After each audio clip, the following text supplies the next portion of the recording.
quand même C'est bon. incroyable. Écoute, Mesdames et messieurs, mon prochain ami est un espèce de tisoune sur le Ritalin. Drôle, mais très calme. Jean-Thomas Jobin, mesdames et messieurs.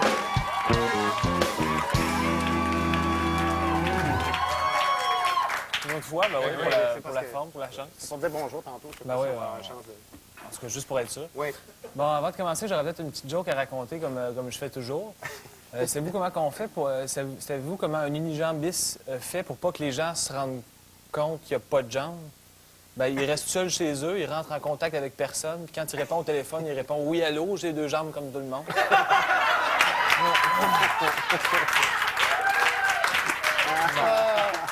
Avant d'entrer dans le vif du sujet, j'aurais peut-être une suggestion à donner aux gens qui sont pauvres mais qui rêvent d'être riches. Trouvez-vous de l'argent. Ça peut aider.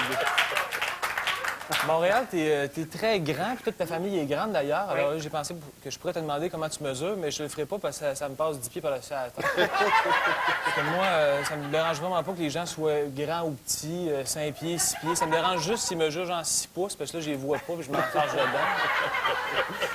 Bon, on va jouer à un jeu. Je vais te nommer une activité.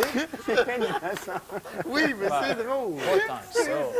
C'est bon, OK. C'est une opinion. Non, là, c'est... Écoute, je la partage, je te la donne pas. Je partage avec toi. On va jouer à un jeu. Je vais te nommer une activité. Tu me diras si c'est plus pratique d'être grand ou petit. OK, cette c'est beau. activité-là. OK. OK? Premièrement, jouer au basketball. Faut être grand. Faut être grand. Moi aussi, je pense qu'il faut être grand, à moins que ce soit un match pour nains où le filet est à 4 pieds puis le filet à fond à 6 pieds. Ça peut cogner à la tête.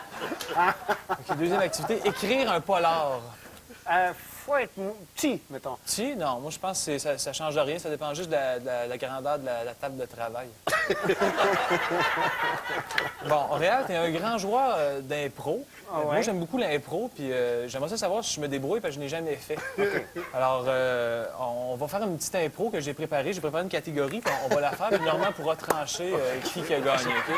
Alors, Je suis un peu inquiet. non, c'est pas bon. sur toi. Alors, voici les instructions. Nombre de joueurs 2, Jean-Thomas et Réal. Durée 8 secondes. Catégorie libre. Thème, 2 personnes se saluent, se présentent et se rendent compte que l'impro est déjà fini. OK. OK? Alors, il n'y a pas de caucus, on pas le commence, temps. 8 C'est bon. secondes.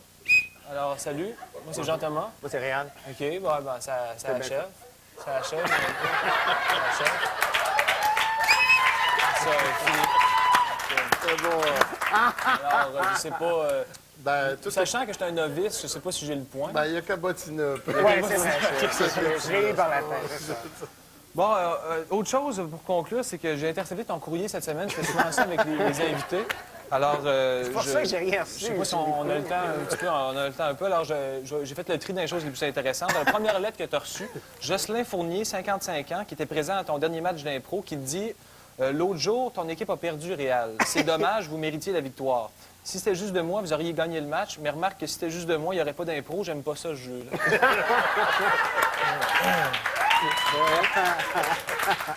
Deuxième lettre qui vient encore de ce même Jocelyn Fournier, qui dit « Réal, j'ai écrit pour m'excuser de t'avoir dit que je n'aimais pas l'impro. Je n'aurais pas dû. J'allais dire, je le pensais pas, mais ce serait mentir, je le pense. C'est même pire que ça, j'ai eu ça pour mourir. J'aime mieux subir le supplice de la goutte d'eau. Bref, je m'excuse pour ce que je t'ai dit dans la première lettre, mais je m'excuse pas pour ce que je t'ai dit dans celle-là. Bon.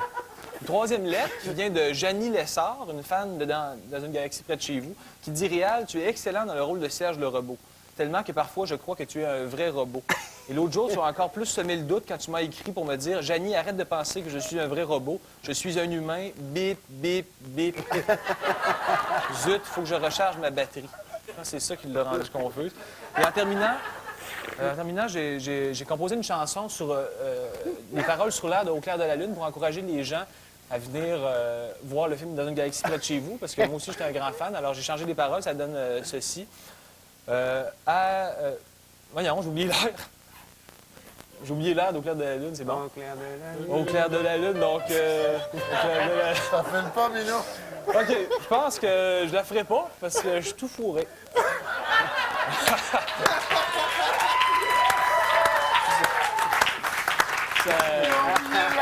C'est fou, hein?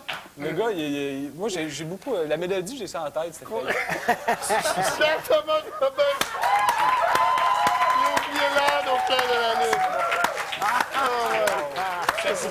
Ça sera pas au Festival de Granby tout de suite, ça. Là, t'es dans la pause, on va pas